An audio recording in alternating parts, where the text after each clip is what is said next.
చాకలి స్వర్గమునకు వెళ్ళుట కథ. ఒక చాకలి ముసలికి 5 కోడళ్ళు ఉన్నారు.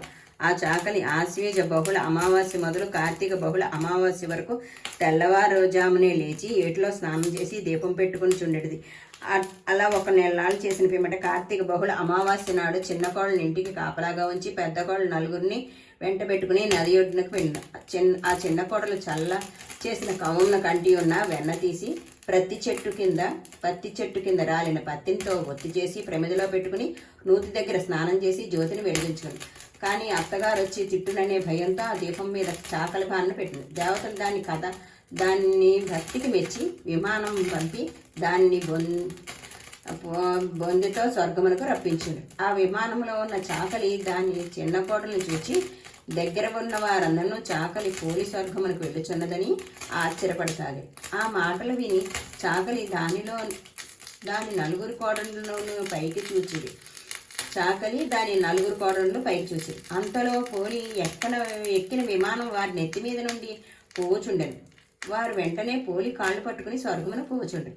అది చూచి విష్ణుదూతలు, ఈ పోలి అధిక భక్తితో జ్యోతిని వెలిగించింది, కానీ మీరు కల్మష హృదయంతో అశ్రద్ధగా జ్యోతిని వెలిగించరి, కావున మీరు స్వర్గమునకు వచ్చుట అదృష్టం లేదు, పొండు అని తోసివేసి పోలిని బొంతితో స్వర్గమును తీసుకుపోయి. సర్వే జనా సుఖినో భవంతు, సమస్త సన్మంగళాని భవంతు, నిత్య శ్రీరస్తు, నిత్య మంగళాని భవంతు.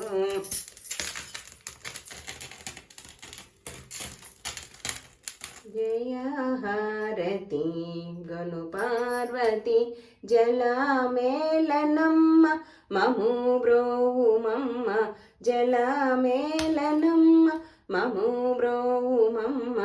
జయ హారతి గను పార్వతి జగదీశ్వరి దాసురాలను దిక్కు నీవే మాకు, నగరాజపుత్రి మనవి విను జనయిత్రి, నగరాజపుత్రి మనవి విను జనయిత్రి, నిగమ సంచారి నీవే మగతి.